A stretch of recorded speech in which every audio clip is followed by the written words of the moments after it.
Ya, sebenarnya sih saya mengeliminir penggunaan bahasa duka karena semakin banyaknya persoalan sih justru lebih mendewasakan ya Pak, teman-teman dari Voice of Indonesia. Dan ketika banyak persoalan itu menjadikan kita bagaimana bisa lebih profesional ya antara kebutuhan dan aktivitasnya kantor. Saya bekerja juga di salah satu perusahaan telekomunikasi dan bagaimana kebutuhan dan aktivitasnya asosiasi, bahkan kebutuhan keluarga sendiri. Jadi mungkin secara empiris saya menyampaikan di tengah aktivitas itu saya sih selalu berdoa saja Pak sih obatnya untuk jadi semangat, karena minta petunjuk dari Tuhan untuk menjalani itu supaya kita tetap sehat dan memberikan arti jadi berkat buat orang lain, terlebih dari diri kita sendiri Pak.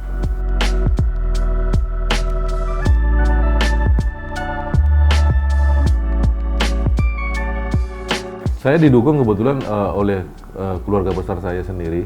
Pertama terhadap mungkin sebelum saya mencalonkan jadi ketua umumnya Abjatel untuk 2021 sampai 2024. Pertama itu ya Pak, karena bagaimanapun keluarga adalah harta yang termahal Pak. Ya, itu prinsip saya. Mungkin layaknya bagaimana umumnya orang-orang.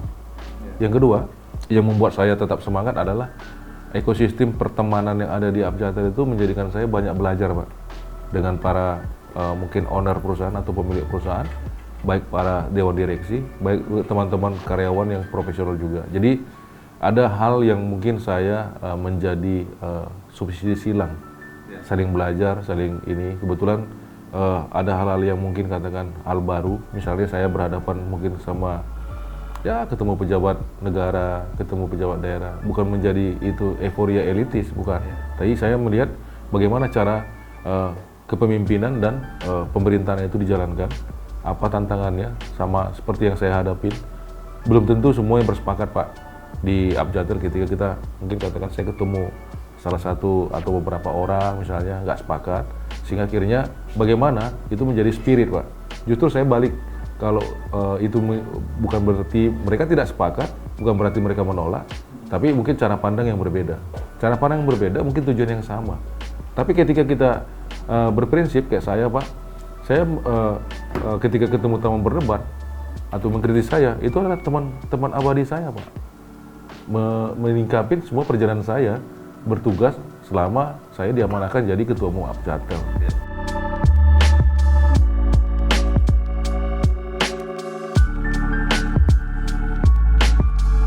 Kalau hobi saya sih jalan ya Pak, kebetulan, karena saya orangnya jalan. Ya mungkin kayak tadi saya bilang, saya baru 18 tahun Pak, kurang lebih di telco, di bisnis ini. Jadi di rumah ada alat, saya selalu jalan pagi sebelum ya treadmill. Nah yang kedua memang hobi saya catur Pak. Ya mungkin saya fame karena dari Sumatera, orang Batak ya. Nah itu seringkali ya karena lingkungan saya dulu orang tua laki-laki, paman dan seterusnya senangnya catur. Jadi saya dari kecil udah dihadapin dengan catur. Jadi selain treadmill, jalan kaki, saya catur Pak.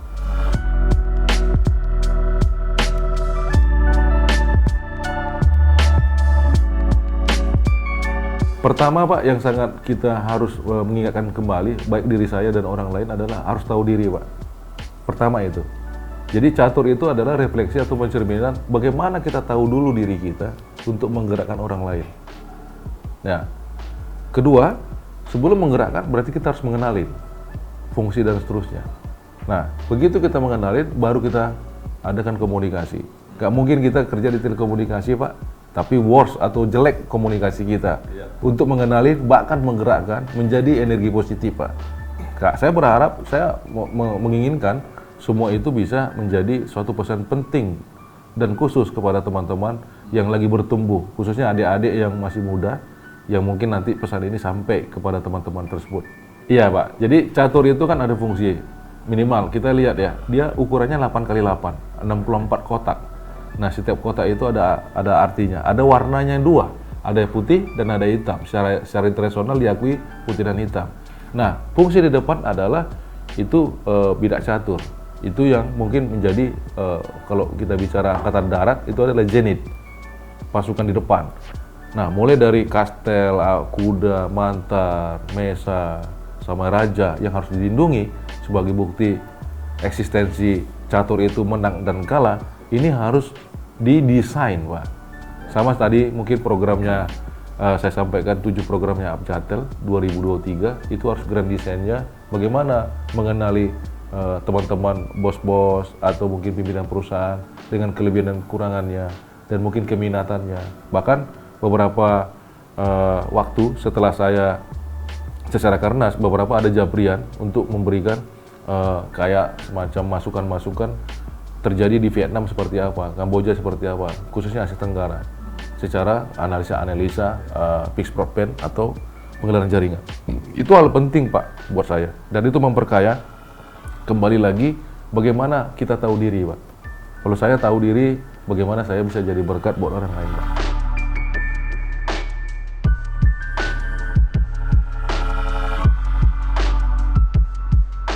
Ya, otomatis, Pak, ketika kita bicara asosiasi profesional seperti ini, kita harus lebih profesional memanage waktu, Pak.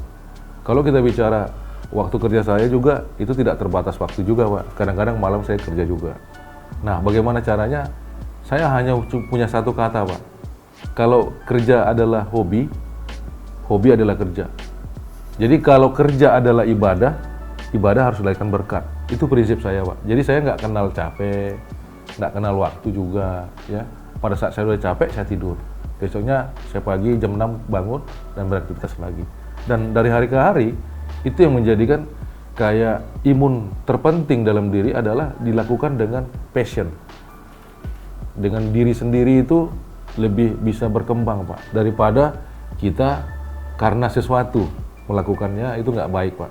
Kalau istri dengan kesibukan tinggi, saya dalam kesehariannya tetap berkomunikasi, Pak. Let's say minimal adalah jam makan siang. Dan ada beberapa WA, tadi mungkin pas kita wawancara, telepon dari istri, ketika saya bilang saya lagi di wawancara, dan malamnya saya bilang juga ada agenda wawancara, dia udah ngerti, Pak. Artinya kayak pilot co-pilot lah, Pak. Dia kan, apalagi keluarga ya, bagaimana kita memanage keluarga kita, itu kan pencermin dari kita. Kalau keluarga kita bahagia, kita akan bahagia, dan semua ada output yang jadi positif, kurang lebih, Pak.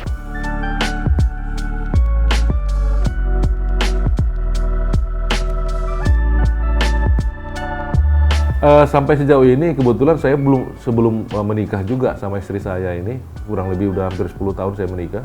Dia sudah ngenalin ya mungkin ada hal yang memang dia nggak bisa masukin secara personal ya, sebagai integritas. Karena dia kenal saya pun sudah seperti itu. Nah, itu bagian komitmen. Artinya kalau kita bicara sedikit Pak Edi ya, ini kalau mau melangkah pernikahan kan pasti kita bilang saya A, B, C, D. Kalau kamu oke, bungkus, jalan. Kalau tidak, nggak usah.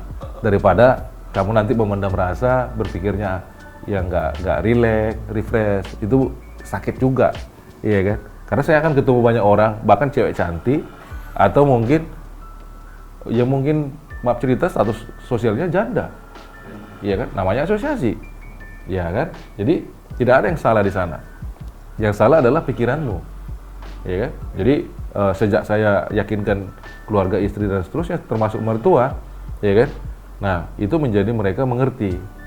Ya pasti pulang, Pak. Kalau keluar kota pasti video call, kayak gitu. Itu ada cara-cara trik-trik sendiri, semacam kaki Gibran, Pak. Betul. Iya, itu seorang Casanova lah. Gimana caranya, Pak? Bahwa dalam cinta ada kepercayaan ya, Pak. Iya, Pak.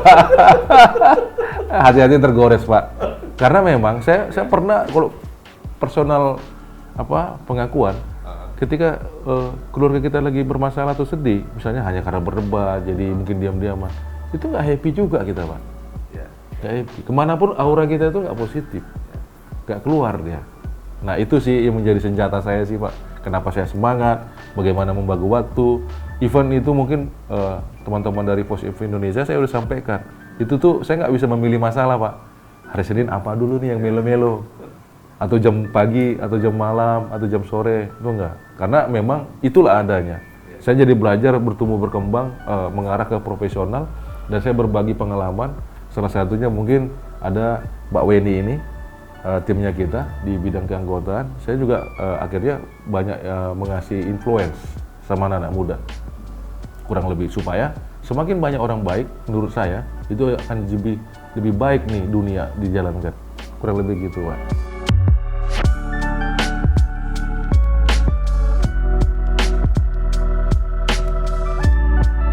Indonesia negara besar, Indonesia milik kita. Kita pemilik tunggal, tidak ada orang lain, dan itu harga mati. Kita harus menghargain para tokoh pejuang bangsa, mulai dari Bung Karno, Bung Hatta, dan seterusnya, mengisi zaman era di beda dengan pendahulu kita. Zaman sekarang adalah transformasi digital. Dibutuhkan banyak talenta-talenta yang harus masuk ke dunia transformasi digital. Hingga akhirnya bisa menjadi efek domino penggerak ekonomi, baik juga pribadi, lingkungan, dan bangsa.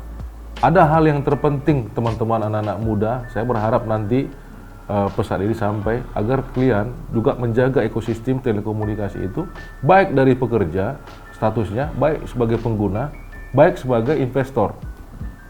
Semoga pesan ini sampai kepada teman-teman secara luas supaya kita dapat mencapai target-target terpenting seperti memaksimalkan transformasi digital dengan ekonomi digital, mungkin pelajaran digital, dan seterusnya, termasuk production pertanian yang digital. Ada banyak hal yang positif, karena memang ada perubahan paradigma kehidupan status sosial yang akan harus bergerak bersama-sama. Tanpa anak-anak muda sekarang belajar, negara Indonesia ini tidak akan kokoh dan berdaulat secara transformasi digital. Demikian, Pak.